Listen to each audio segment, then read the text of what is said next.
जैसे एक बछड़ा हजारों गायों के झुंड में अपनी मां के पीछे चलता है, उसी प्रकार आदमी के अच्छे और बुरे कर्म उसके पीछे चलते हैं।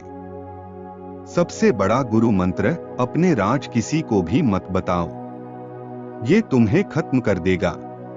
एक समझदार आदमी को सारस की तरह होश से काम लेना चाहिए और जगह, वक्त और अपनी योग्यता को समझते हुए अपने कार्य को सिद्ध करना चाहिए। पुस्तकें एक मूर्ख आदमी के लिए वैसे ही हैं, जैसे एक अंधे के लिए आईना। आदमी अपने जन्म से नहीं, अपने कर्मों से महान होता है। आग सिर में स्थापित करने पर भी जलाती है।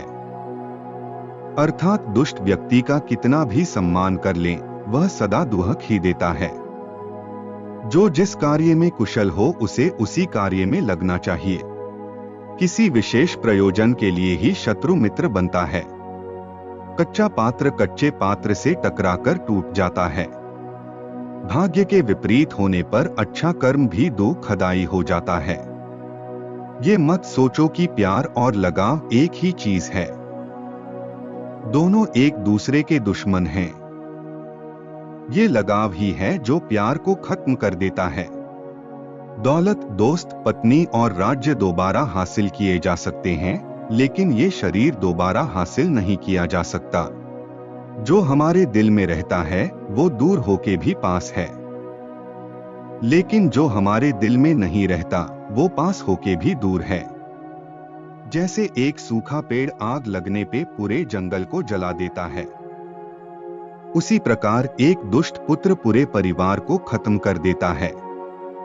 एक आदर्श पत्नी वो है जो अपने पति की सुबह माँ की तरह सेवा करे और दिन में एक बहन की तरह प्यार करे और रात में एक वेश्या की तरह खुश करे। वो जो अपने परिवार से अति लगाव रखता है, भय और दुख में जीता है। सभी दुखों का मुख्य कारण लगाव ही है, इसलिए खुश रहने के लिए लगाव का त्याग आवश्यक है। शत्रु की दुर्बलता जानने तक उसे अपना मित्र बनाए रखें। अन्न के सिवाय कोई दूसरा धन नहीं है। भूख के समान कोई दूसरा शत्रु नहीं है। सभी प्रकार के भय से बदनामी का भय सबसे बड़ा होता है। आलसी का ना वर्तमान होता है ना भविष्य।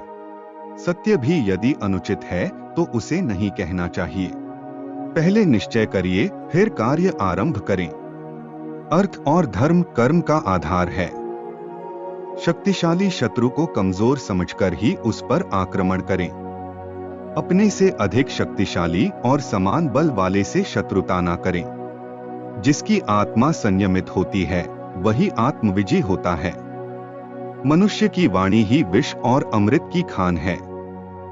कठिन समय के लिए धन की रक्षा करनी चाहिए। जहां लक्ष्मी धन का निवास होता है वहां सहज ही सुख संपदा आ जुड़ती है। सुख और दुख में समान रूप से सहायक होना चाहिए। अस्थिर मन वाले की सोच स्थिर नहीं रहती। अशुभ कार्यों को नहीं करना चाहिए।